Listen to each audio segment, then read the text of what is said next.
Let's invite John. Hello. Hello.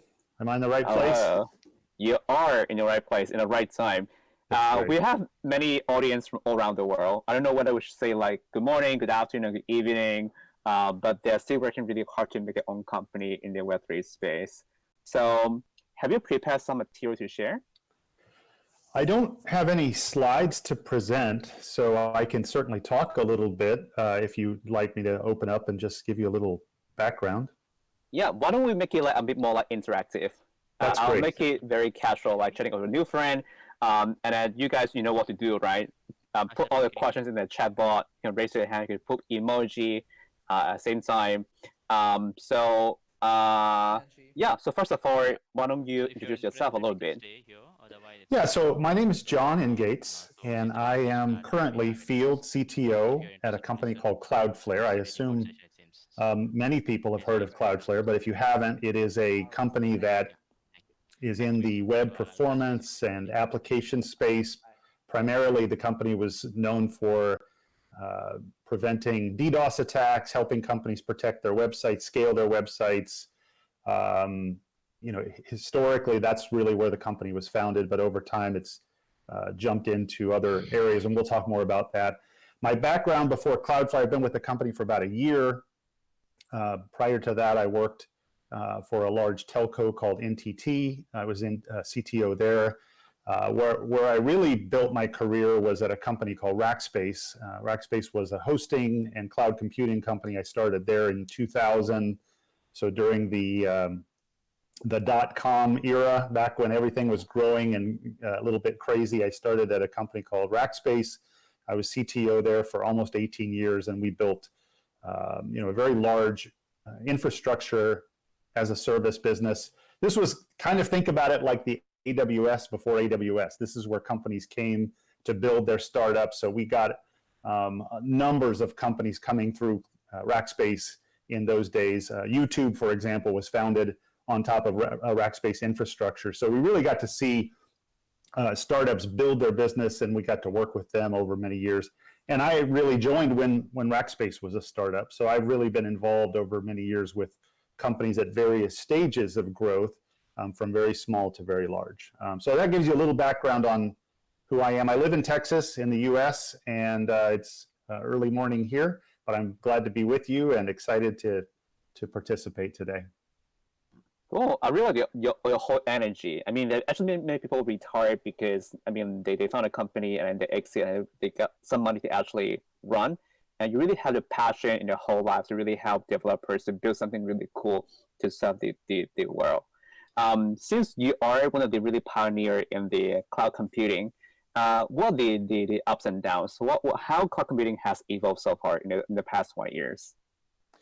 Well, it's been an exciting space to watch. I think, we've always needed infrastructure. I mean, every company that I can think of needs computing infrastructure nowadays. I mean, everything is becoming more digital.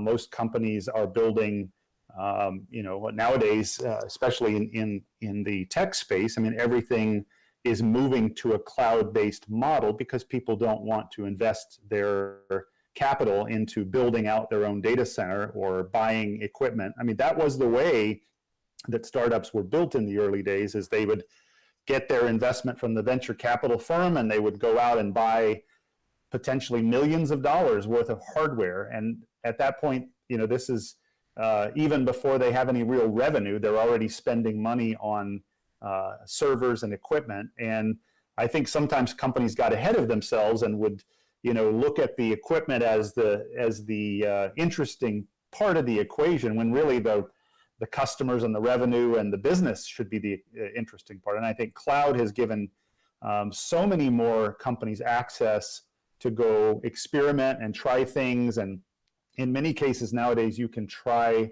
to build a business even before you've spent any money. You can launch a business on the cloud. You can deploy an application. You can experiment. You can try things, and many of those experiments don't cost anything until you started to hit some sort of inflection point where you have revenue coming in and customers using the platform. And so to me, that's changed the game because everyone can now be a startup without any real capital behind them, at least very very early on. And the platforms themselves have also changed. They've become massively easier for companies to get started with. In the early days, you needed to sort of be a Linux expert. You needed to understand all the technology stack. You needed to be able to build, sort of a platform before you could deploy your application, and that required a lot of expertise. And nowadays,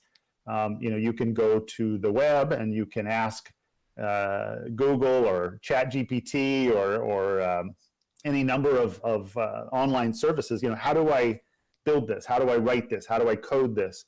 And there are so many more resources that make that so much more accessible today.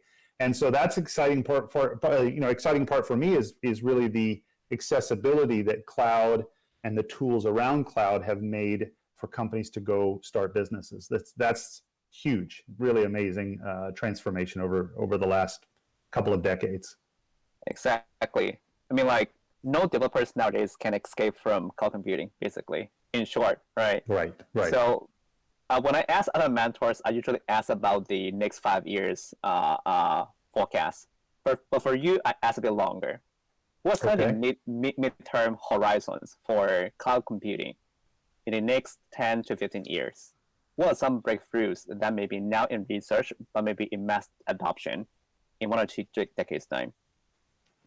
Well, I think that, let's see, that's a hard question. I mean, I think number one, we need to make the cloud less fragmented. I think there's some challenge today where you have to sort of decide, am I an AWS cloud customer? Am I an Azure cloud customer? Am I going to go with Google Cloud? Am I going to go with some other model where I deploy serverless, potentially on the Cloudflare platform? I mean, Cloudflare has its own serverless computing platform. I think the challenge there is that people sometimes organize themselves around one particular cloud. And so one thought I have when you ask that question is, why do you have to pick one cloud? Why can't you use the best tools from all of the clouds? Historically, people have looked at a particular cloud provider and said, I love this particular tool, but I'd love to have this analytics platform from this other cloud and put those together. And the challenge, I think, has been the difficulty in moving data. Data moving from platform to platform costs money. And so one of the things that we've been focused on at Cloudflare is trying to break down the network barriers between moving data around between clouds and limiting developer creativity because of that. So I think that's one area. We want to break down those barriers and make the clouds interoperate better. We call this multi-cloud. Some people call it poly-cloud. The idea that we should be able to pick and choose functionality from different cloud providers and blend them together more seamlessly. But that does require orchestration at the network layer. It requires some lowering the cost of egress fees, moving data around. So that's one thing that Cloudflare is excited and focused on. Another thing that I think will trip up some individuals as they build out globally is the emerging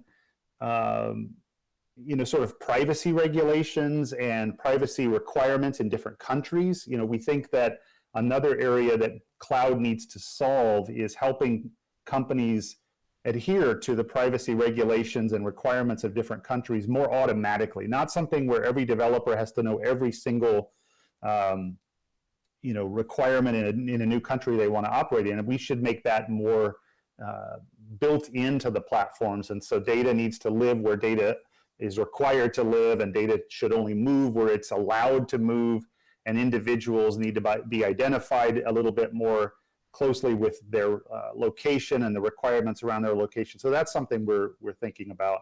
And then, ultimately just making the internet better for these kinds of businesses to flourish. I think the challenge we have today is the internet itself is sometimes unreliable in certain parts of the world. And so another focus area for Cloudflare is, our mission as a company is building a better internet. And we're all operating on this global internet. All of our businesses rely on it. Our users are now distributed all around the world. We need to make sure that internet platform itself is ready for the future of whatever may come. More applications are now delivered via the internet than they are via private networks, and so it's important that we think about the future of the network that powers the cloud as well. Right. Talking about the cloud computing, networking, data storage, right? So we cannot miss the thing about cybersecurity. Right. Right. There are many educations, there are many protections, right, about the area. What were still some problems that everyday people will face around the threats of cybersecurity? Yeah. Well, look, I thought about this, through the lens of a startup because I was coming to Startup Weekend here. Most days I talk to enterprises, big companies that have a cybersecurity budget, they have a cybersecurity team, they have people thinking about this all day long, but most startups don't have that, certainly not yet. But they're at the same kinds of risks, whether they know it or not. There are threats out there, constant threats in terms of phishing attacks. I think phishing is probably the number one, well, I know it's the number one vector of attack. Most cyber attacks start with a phishing email. Something like the order of 90% of attacks start with a phishing email. And phishing works. And the reason, that it's low cost. It doesn't cost barely anything for these attacks to be launched, and people still fall for these attacks. They don't recognize them when they come in. They click something, and now they've compromised their machine or their desktop and opened the back door for an attack. And so I would say, sort of the ever-present phishing attack problem is something that I would highlight. In fact, Cloudflare as a company, we were attacked last year by a very sophisticated phishing attack that came in via SMS text message. It was targeted at, I think, something like 50 or 60 of our employees received a text message. A handful of them actually clicked it because it looked legitimate. It looked like something that they were expecting. It was a login page that looked very much like what it should look like. And the only thing that saved us from this attack was the fact that we were using a comprehensive set of tools that prevented the disclosure of the credentials. So we're using phishing-resistant MFA, multi-factor authentication. We use hard keys. We don't just use a username and password. And so I would say to any startup, put in place multi-factor authentication. Make it something where it's not sort of a PIN code or a passcode. Make it something a little bit more difficult for the phishing attacks to harvest those credentials, and put that in place early, because it is just a matter of time, because one of those phishing emails will come in and compromise your organization, and it may not be immediately obvious, because again, you don't probably have the tools in place to detect these kinds of attacks. So you need to be more defensive rather than try to expect that you're going to detect it. The other thing I would recommend, to any startup is to look at putting in place some zero trust security very early on. Zero trust just means that you're limiting the blast radius around a user and only allowing them access to the applications that they need application access to. Maybe limiting, the responsibilities around, maybe what an admin can do, so that they can't do a lot of damage if they are compromised. So those are the kinds of things that we're dealing with. Whether it's a small company or a large company, these things can be effective. I remember also from my early days in startup land, when I was a young guy, the one thing that I'd tell every startup is, make sure that whatever you're building, you've got, sort of a recovery plan or a backup plan should something go, horrendously wrong. I mean, nobody expects to lose data in the cloud nowadays. The cloud seems like this sort of perfect place to store your code or your data or your files or whatever. But even clouds have failures, so there's probably a good plan to sort of back up that data, have a copy of it somewhere besides your primary cloud provider.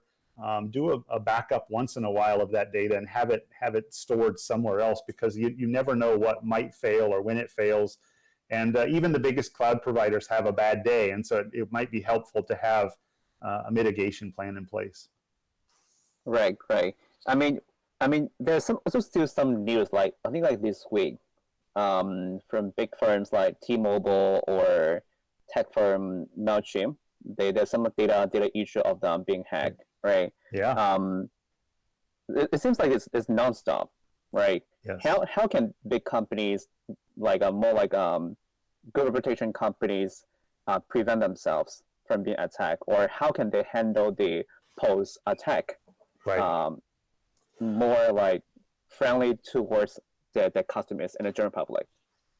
Right. And so you definitely want to consider security through the lens of user, I guess, the user productivity. You don't want to lock down security so much that your users start to want to avoid the security. One of the thoughts that I have when I think about going to work at a new company is, what is the user experience like? Do I have to jump through a lot of hoops to get things done? Do I have to, in the case of an enterprise, the VPN was the way that you would connect into the organization from a security perspective, but the VPN was always this hurdle that you had to jump through before you could start being productive. And so, in many cases, people like to avoid hurdles that they have to jump through. And so making security simple, making it something that people don't feel like they have to avoid to get their work done, that's really critical. In terms of preventing attacks or breaches, where you lose data, I think what you really want to do is build your business so that you're not an easy target. So, putting in place some sort of, I guess, protection from phishing attacks. That's an easy one. I mentioned phishing attacks being a very high, difficult problem for companies, a high attack vector. There are phishing tools out there. Cloudflare acquired a company called Area 1 that puts in place these sort of phishing protections for companies of all sizes. I would say that's not the only vector of attack. Also, a lot of companies fall victim to DDoS attacks or ransom DDoS attacks. And so putting DDoS mitigation in front of your public website or your APIs, protecting your APIs is very critical. Things that would allow third parties to scrape your website. There are bot protections that are available nowadays. So if you start to have any risk at all associated with data that you're putting out on the web, it's best to start to think about how you're going to protect that data and make yourself look like a difficult target. I think a lot of times when DDoS attacks happen, they happen to people that don't have protection in place. And then, minutes later or hours later comes the ransom demand, to stop the DDoS attack. But if you make yourself a hard target and put in place some basic protection, it forces the attacker to look for an easier target. They don't want to put in a lot of effort to go attack. They want something that's simple. They want to run a script and they want to see results immediately. And if they don't, they sort of tend to move on to the easier target. And so just make yourself a difficult target and limit the ability for the attackers to come after you. I mean, I think that's just good advice for any company of any size. Right. One thing that I also kind of have to remind is like a lot of people who join this hackathon, they want to make project around Web3. Right. And we're running two things in parallel. One is cloud computing. The other is cybersecurity. How these two topics are closely related to Web3? Any like applications from Cloudflare? Yeah. So there are first of all, I'll admit to you that I am not a Web3 expert. I'll tell everybody that it's something that I have not spent a great deal of time on, other than paying attention to it in the news and paying attention to You're it. just humble, man. I'm so trying humble. to. No, I'm trying to be. Because I don't want to get ahead of myself, because it's ultimately something that I know there's people that know so much more about it. But what I would think when I think about Web3, it's an area that's moving very fast. It's got a lot of attention. It's also got a lot of sometimes it's got a lot of money associated with it. Web3 is in some cases associated with the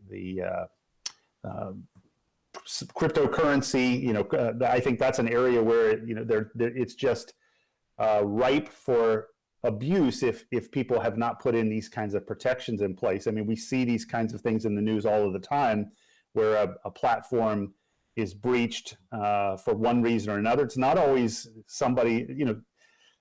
The space is moving so fast that I think people have not always understood the ramifications of what their platform does, or how it works. When it's abused, people expect the best. They expect people to use it the way it was intended to be used, or use it in a way that the creator or the founder expected it to be used. But people will quickly find flaws and ways to abuse any platform. And so, again, limiting what people can do from the outside, whether it be via the API or via the web interface, super important to put those kinds of protections in place especially on a platform that's moving so fast and emerging.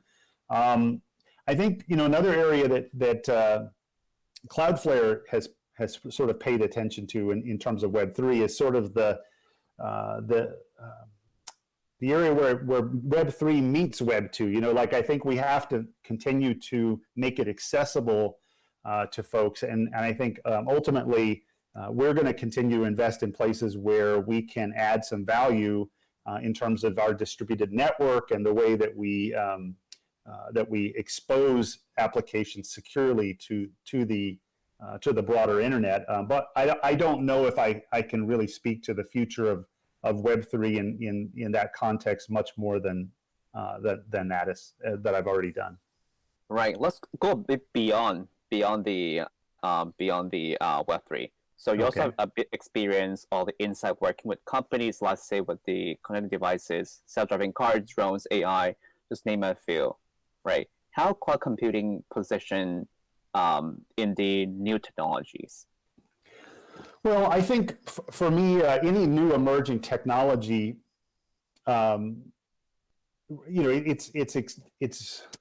it's expanding usually very rapidly into new areas. I think that Web3, for example, is one of these things that is not just happening in one part of the world. It's not just Silicon Valley like it used to be. It's now happening all over the world. Cloud computing is making that possible. Cloud computing is making, it's allowing applications that just couldn't have existed before because of the lack of infrastructure. And when I think, for example, something like, mobile payments or self-driving cars or Internet of Things, these kinds of technologies that have emerged, they need computing to be closer to the user. They need computing to be ubiquitous and available everywhere, and it needs to be low latency. And those are the kinds of problems that we have been tackling at Cloudflare is trying to put computing very close to the end user so that they can make the application perform well for the end user, so that there's no round trip latency from a interactive response time perspective, and making sure that the computing is also close to the user from a compliance perspective, because sometimes you don't want to move data all the way across the planet to another legal jurisdiction. Your country may have some limitations around where data can be stored and how it can be processed. So doing that very close to where the transactions are happening also limits your risk from a compliance or regulatory standpoint. So, I think cloud is going to adapt and try to solve these problems, by adapting to the location and to the needs of the end user and to the developer that's building that application. And I think that's an area that we're excited about and that we've been investing in for a number of years. Right. I mean, do you guys work with like small companies and any like programs, funding or support for them? Yeah, I think, well, Cloudflare, first of all, has a lot of services that are free. So literally for free, you can go sign up for a Cloudflare account. The first thing that you'll see, I started at Cloudflare a year ago, and one of the first projects that I embarked on when I joined is to try to understand what could be done within the Cloudflare platform for low cost or no cost whatsoever. And so, first of all, if you need a domain name for your business, you can go register at Cloudflare, and there's really no markup or charge in over and above the costs of the basic registrar fees. And it's very cheap to register a domain, and then immediately that domain is ready for DNS. DNS services are free at Cloudflare for companies. They can build out their DNS records and point them wherever they need to go. The other day, I had a challenge where I have a friend of mine. He's got a very small website getting up and running. He needed another domain name. I registered it for him, pointed it at his account, and got him up and running very quickly. And it doesn't cost anything. And so for a lot of companies, they use Cloudflare for literally zero cost. Another thing that is free in the platform for companies of a certain size, I think it's under 50 users, is the Cloudflare Zero Trust platform. So you can put in place a high degree of security around your end users and the applications that they need access to. You can do that completely free with our Zero Trust platform. It's called Cloudflare One. And I use that actually here on my home network. You can even use it for a small group of people, like a family. It doesn't have to be a business. It can be a family, and you can prevent phishing attacks via the DNS platform itself. So DNS can filter out a lot of the malware and sites that harbor malware can be filtered in the DNS platform itself. So our DNS platform, if you're not familiar, the IP address is 1.1.1.1, and it's available for everybody to use for their devices. And also it goes even further when you start to layer in the Zero Trust, because you can now see logs of who's accessing what in terms of the DNS records and the logs that go with it. And so I would say that is a very, very basic foundational technology that can go a long way to protecting a startup from the kinds of threats that are very active on the internet, phishing and cyber attacks that are happening every day. Yep. I mean, the technology has been evolving quite a lot, and there are many computers that calculate really fast, also store data locally with like edge computing, right? The 5G, right. 6G things, all the satellite transmission data right. somewhere in the space. We're also having a big trend in the AI area, right? How developers can leverage on the general computing power as well as the cloud computing? Yeah, so Cloudflare has a platform also that is an edge computing platform that we call Cloudflare Workers, and it's got a number of other services associated with it. We recently launched a platform called Cloudflare R2, which is basically object storage in the Cloudflare network, similar to Amazon S3. In fact, it uses the S3 interface and the APIs, so basically you can store data and you can move that data very, very low cost using the Cloudflare R2 platform. There are no egress fees. There are no fees to move that data outside of the Cloudflare network. And so ultimately you can save a lot of cost if you've got a lot of storage. You can, compared to some of the other clouds. And this is what I was alluding to earlier. I think moving data is a very costly activity when it comes to cloud computing, and it shouldn't be. It should be something that we lower the barrier to move data around. That allows you to do more with your data and do it across multiple clouds. So our goal is to make that very low cost, if not free. Beyond computing, edge computing, and storage, we also have database services and key value store, and those are all distributed platforms, so they're ubiquitous and available everywhere on the planet. Cloudflare has 275 different locations where we host our cloud infrastructure. So all around the world, a city probably very close to where you are right now is where the Cloudflare data center is. And there's actually a tool that is like a speed test that we've developed. I think it's the URL is speed.cloudflare.com, and you can actually see the closest Cloudflare location to your physical location, and you'll see probably likely that it's in a data center very close to you, and that is where our edge computing services are. So you can kind of figure out latency-wise how far away a Cloudflare worker is to the physical location where you sit. And again, a lot of those services to get started with, they're free for users. They can deploy a serverless application in minutes. I mean, literally, you can store your code in GitHub. You push a button, or you push your code to GitHub, and then it's seamlessly migrated into the Cloudflare Edge computing platform. And now you have a globally distributed application that for a very small company really costs nothing, and only as you grow and as the transactions increase are there costs associated with it, and that really should scale with your business and with your revenues. Right. I think we talked a lot about Cloudflare, but you guys can try to Google it out. The different like program support from the firms. John, let's focus a bit on the chat room. That a bunch of like questions keep generating when we're talking a lot about like cloud computing security. There's one question asked: at what point should startup think about security when they're just starting out? I think it's very legit ask. Well, it's a great question. I think most startups don't think about security until something happens. Something, typically it has to be an incident or a breach of some sort. It's sort of like almost they think about it when it's too late. I would say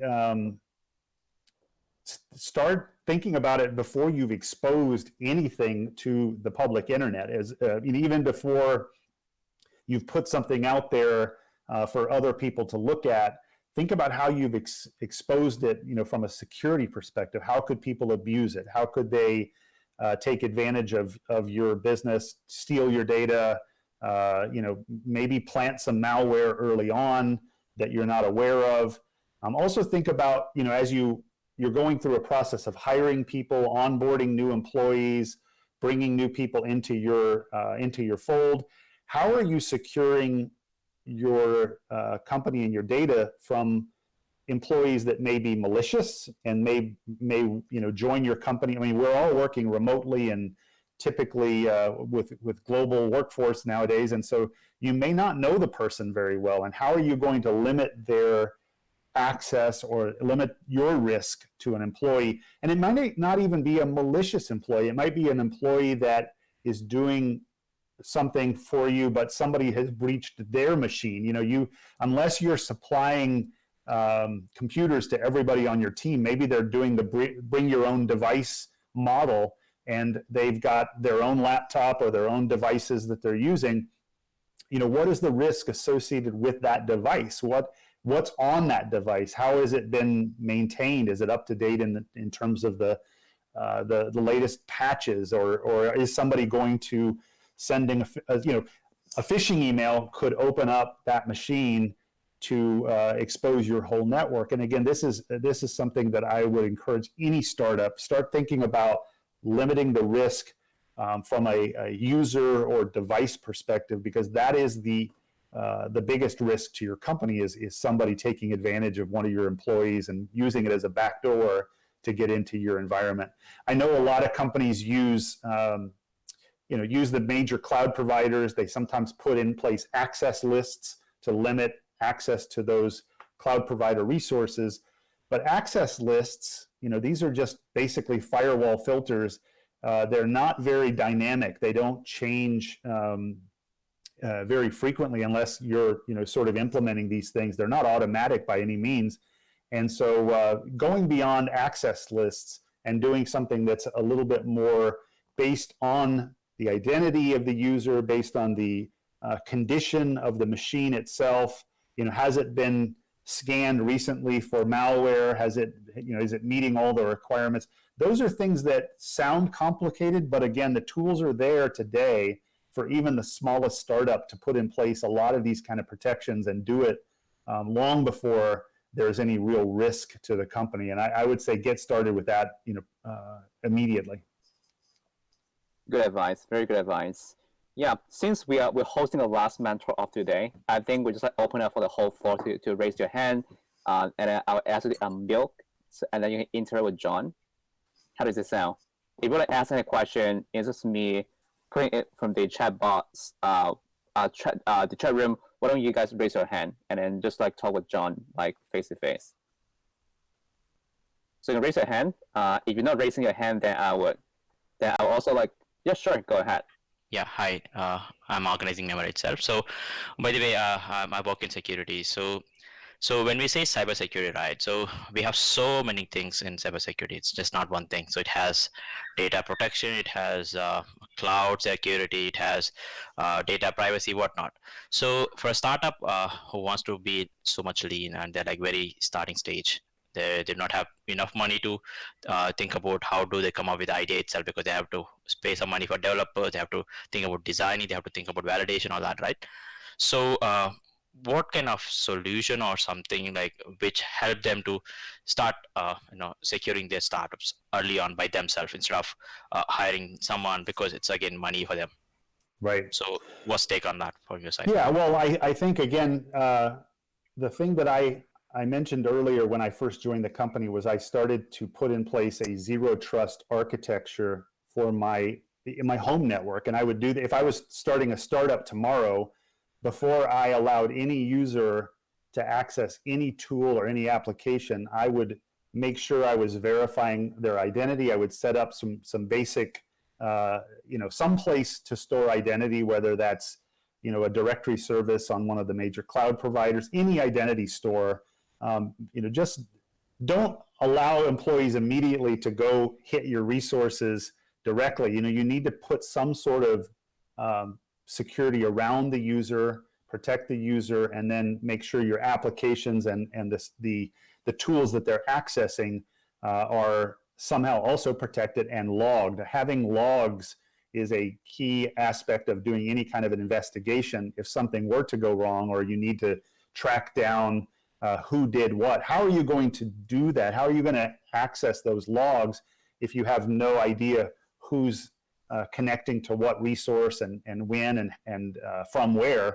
And again, zero trust architecture is very low cost. Again, Cloudflare offers it for free to most companies, and it would give you the logging and the controls that allow you to see who is accessing what and where and when, and be able to sort of limit the damage in case one of your users were to be breached. Those tools are free and available today. So that's the first thing I would do. And then I would, sort of try to integrate that zero trust approach into the applications that I was building. So developers, again, limit their access to just the resources they need access to. From the outside, also from your, end user perspective, don't just put that application out on the web without any protection whatsoever. I mean, you sort of go into it thinking, well, I haven't really advertised this thing. Nobody knows about it. Nobody's going to attack me because I'm too small. Those are all sort of misconceptions that, there's a I think a saying in security about, security by obscurity. You can't live with security by obscurity. You have to assume that the attack is coming and it may have already happened to you. Breaches happen all the time and people don't detect them for sometimes months. And so, the bad guys can be lurking in your environment for a long time before you realize it. Another area is, that we see this all the time is companies expose an S3 bucket to the public internet. I know that's harder than it used to be, but sometimes a developer turns something on, wide open or in an insecure manner to do some testing, and then they don't go back and lock it down again. And so anything that you can do to help you prevent those kinds of, sort of insecurity that might just happen in the course of business, those are really important. And sometimes they're just a little bit of extra work in the early days to put in place like a program or a set of a checklist, so to speak, of what you're going to do when you expose an application. I think that's important as well. Sure, thank you. And following to that, right? So a lot of questions they're asking about DDoS. How do we secure data attacks, sensitive data protection, all that? It's more technical, so definitely. So my question on this is basically, do Cloudflare offers any kind of help from Cloudflare services for startups like this? Maybe with less cost, or maybe free trial or something like that. So can you explain more so that they are benefit on this? Absolutely. A lot of the services that we offer are available for free. DDoS, for example, is something that's built into our platform, and you can. Sorry to interrupt. No, it's okay. So one thing. So when we are doing 2018 Startup Weekend, Singapore, so we use Cloudflare for our CDN. Great. Yeah, so we use WordPress base, and then I just want to make sure use that. So I was the one who did that. That's great. Well, look, I think that's very common. I come across companies all the time that are using Cloudflare. About 20% of all websites sit behind the Cloudflare network. And what that means is that traffic has to flow through our edge locations before it can hit the origin server, wherever that origin is, whether it's in a cloud provider or on premises or in your office. You could be exposing your desktop computer to the internet, and if you put Cloudflare in front of it, it protects that infrastructure from attack. And so that is sort of built into our platform. And websites, web applications, APIs can all take advantage of that for very low cost or no cost if it's a small company. And then growing into that can be very cost effective as well. And then in terms of advice and help with those kinds of things, there are so many resources out there to help. We have forums, we have developer forums, we have chat rooms where people can go get help on this. Much of the community support around Cloudflare is free, and there's a valuable group of folks out there that are willing to, always willing to volunteer their expertise and make sure that folks are successful with the Cloudflare platform. And as you grow, you might decide that you need more support, and there are other resources available. But again, a lot of that's free and available on the internet today in the form of community resources. Okay, good to know that. So, and just to ask in terms of the project, like let's say the idea itself or the new ones, they're coming with interesting thoughts and they spend multiple days to come up with a solution in, say, for this hackathon case, like 50 hours.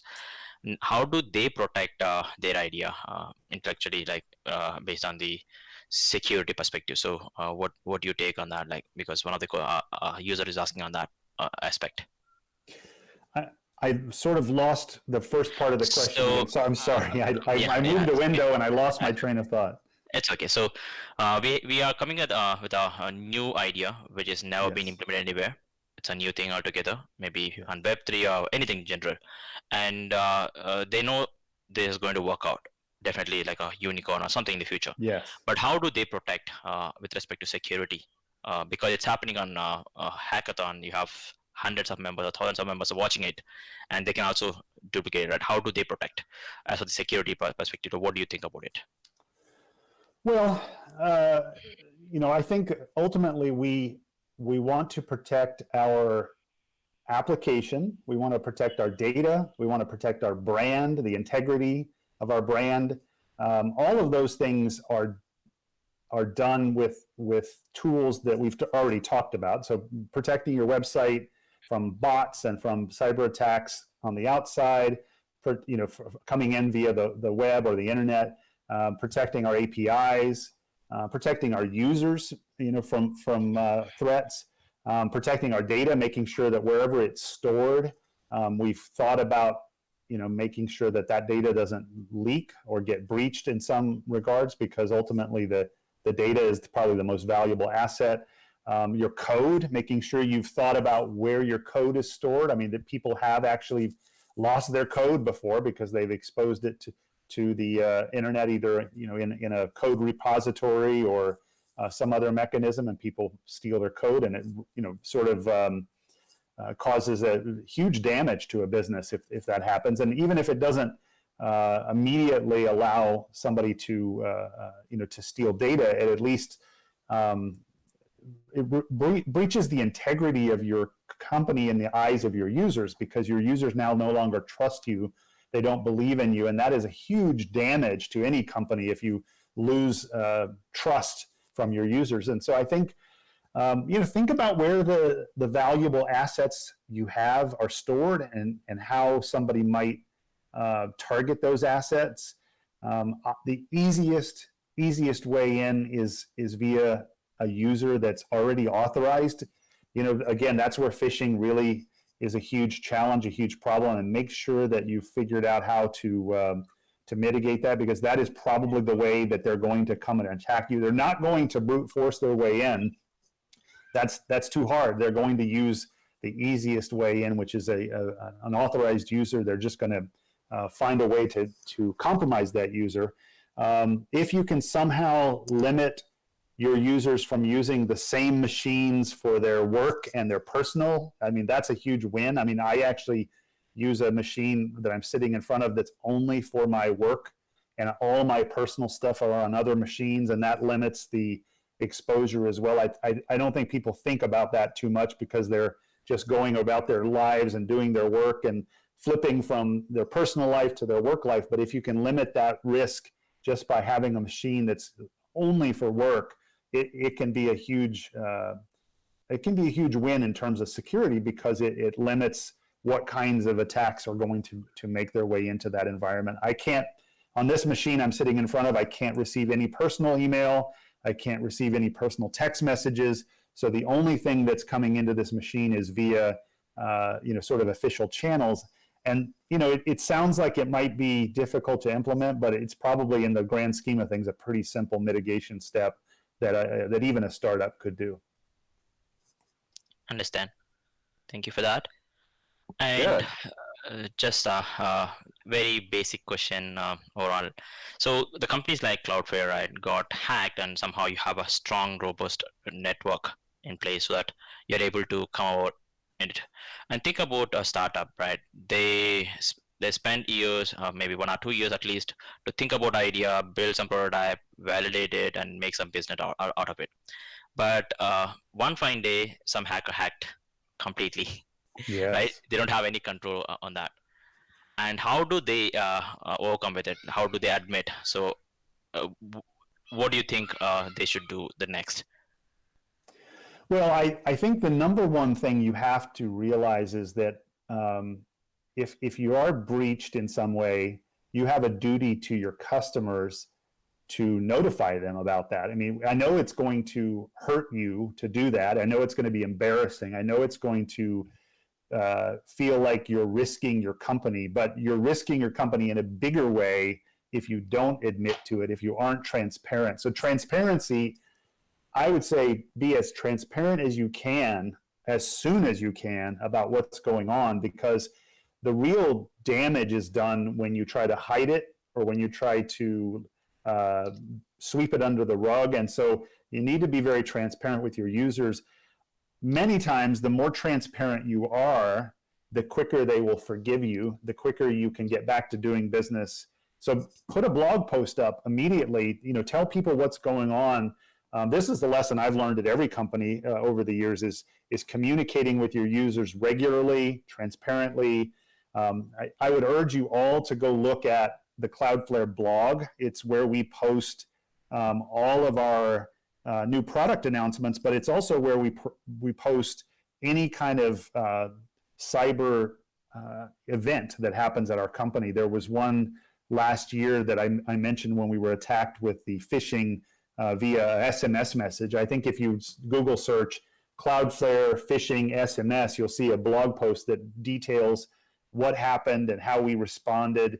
And you can learn a lot by looking at some of those blog posts, but it can also be a template for how you and your startup can be transparent with your users. It's very important to do that and not try to sweep these things under the rug, because it needs to be a lesson learned in every sort of an event like this, and it's something that you can build upon and actually demonstrate to your users and your customers and your partners that you are a trustworthy organization. Thank you. It's a very neat explanation. Thank you very much. Good. Fabulous. One of the skills that we can learn from John, that the audience can tell their boss is, I need one extra computer for work. You need an extra computer. Yes, that's right. That's right. Yeah. Cool. The next, we have Joseph, who will share a couple of questions. If you're hearing, you can unmute yourself, and then I'll let you ask the questions directly to John. Hi, John. Hello. Yes. Okay. Good night. Actually, I would like to learn about Cloudflare. Does it offer the Web 3.0 DNS service? It's a good question. I would say the easiest way you can learn about what Cloudflare is doing in the Web3 space is probably to go read about some of these capabilities on our website. Everything that we do is published on the Cloudflare website. There's documentation. Without sort of exposing my limited knowledge of what the Web3 space does, I think basically it's probably best if you read about that on the website directly and understand the implications for your business and how Cloudflare might be able to do that. There is some work going on. We have a group that we call our Emerging Technology Group. They publish blog posts and information around some of this research that we're doing in the Web3 space, but it's not an area that I have a tremendous level of depth. So I just encourage you to go look at the cloudflare.com website and maybe search for some of the Web3 products that we've exposed so far. In fact, what's something different from the traditional right now DNS service? Because of recently have incidents about that the blockchain, the platform, they're using the normal DNS, the domain, and some incident happen, and at the end of the day, they have broken the 3.0, the platform and things. So that's why that I'm trying to see what's the difference about that, because of for instance, a lot of cloud provider providing the various of the DNS service, AWS, Google, and all stuff, right? So is something very different in terms of the DNS, the deployment, underlie the infrastructure and services? Well, DNS, I'll just answer the question broadly. DNS is so foundational to everything that we do that you want to make sure that it's set up correctly, that the best practices are enforced, that you don't have a DNS infrastructure that can be attacked itself. Most of the major cloud providers have done the basic work to guarantee that their DNS is reliable and secure, and that's not going to typically be a mechanism by which you're going to have a problem. But still, for a lot of companies, the DNS can be something that they might want to make sure they've thought through in the context of their application. I don't know if I can answer your question any more than I have, but I would say, Cloudflare makes it very easy. A lot of best practices are built into the platform. The platform is secure. It scales very well. It's very reliable.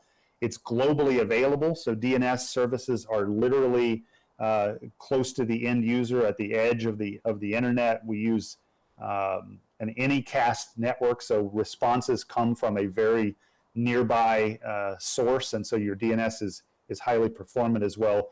And it is the foundation for almost everything that we do. And it oftentimes, if it's not done correctly, it can trip up a lot of organizations. They don't know what they don't know sometimes at an early stage, and so getting it right from the beginning is easy if the platform makes it easy for you.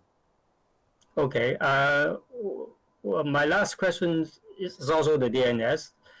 Is it the Web 3.0 DNS? Basically, philosophy is the working with the decentralized and distributed that's environment. Because of blockchain 3.0, the not only identity, the whole thing is a different. Is not decentralized. Is Right. decentralized and distributed. So that will provide the resilience, everything, and the Web 2.0, even on cloud environment. So I'm trying to see if this is that service basically is on the design. Otherwise, Right. that will be something the no much difference about the current the DNS environment offered by cloud, Right. and it require of the HA as additional CDN, just like you say Edge or Global Accelerator, in order to maintain the availability. Uh, and that this is what the question I try to understand that. Yeah. I mean, I think if I'm understanding it, it's basically this intersection of what's distributed and what's not distributed. I think that ultimately Web3 is trying to change how we deploy applications, where they're deployed, how they're structured. Some protocols, DNS, for example, has always been a very distributed protocol, but there are elements of it that are centralized. Like, the idea that you have to control DNS from some location centralized. I mean, that still exists. You typically still have a database somewhere where all your DNS records are stored, and then the DNS servers themselves are typically distributed. I don't know if Web3 is an area that is open. I don't know what the work going on around this intersection of DNS and Web3. I'm maybe I'm just unaware, but I do think obviously any place where you're storing data centrally, there's always ways you can do something differently, and I think maybe Web3 does have a role to play there. I don't know of any work that's going on to fundamentally change DNS. It's very reliable today.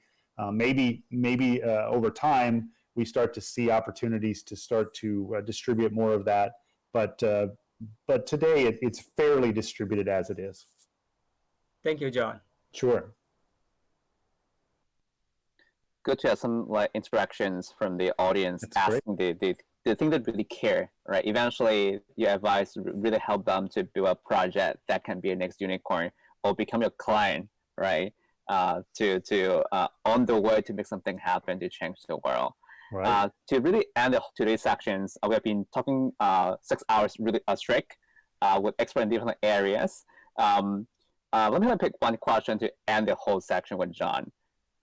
What is the one emerging technology that you're bullish on? It can be cloud computing, it can be anything else, based on your 20 years experience in the tech field. Well, right now, if you ask me that question, it's got to be AI, because the AI that I've seen, with the generative language, the ChatGPT or things that are similar. That is so exciting to think about the implications of that in every business, right? It's not just the tech world. I mean, that is going to fundamentally shape and reshape almost every business, because it provides a capability that can be adapted and useful in almost any context. When you're a developer building a new product and you can ask a question in natural language and the results come back. I'll give you an example. You can literally go to ChatGPT right now and you can ask it to write a Cloudflare worker for whatever. I mean, it could be a Cloudflare worker to build a simple blog, or you can ask it for a Cloudflare worker to respond to a web request. I don't know, whatever it might be. It's already there to write some of that code for you. And to me, that just makes it that much more accessible for anybody to go build the next thing. And so I think AI in that form is super exciting. I'm sure that question, when you ask that question, I mean, most people probably right now, because it's so new and it's changing as we speak. It's pretty exciting space, but it has implications in every business that I can think of. The medical field, the security field, the business world. I mean, my kids are in college and they're thinking about how it's even going to transform the university experience, right? I mean, everybody is going to be affected by this, and it's really exciting space. So I would say that's the one I would pick. Awesome. Maybe next year when we host that weekend event, Global in AI, we invite you once again to talk about, let's say, decentralized AI, or let's say AIoT, that kind of stuff. Yes. Thank you so much for sharing, John. Thank you for having me. It's been a pleasure to be with you today. Thanks for everybody listening. Enjoy the weekend. Yep. I mean, like for the rest of people, I mean, like I would also have to thank you a bunch of people who organize the events, holds the sections with mentors, and people who actually attend and hold this section. People from all around the world. Keep hustling, keep coding, keep hacking, and keep doing some things meaningful for this event in these events. Or see you in the peer section. Probably looking to invest or looking to witness the bond of the next unicorn companies from Cybersecurity Global 2022.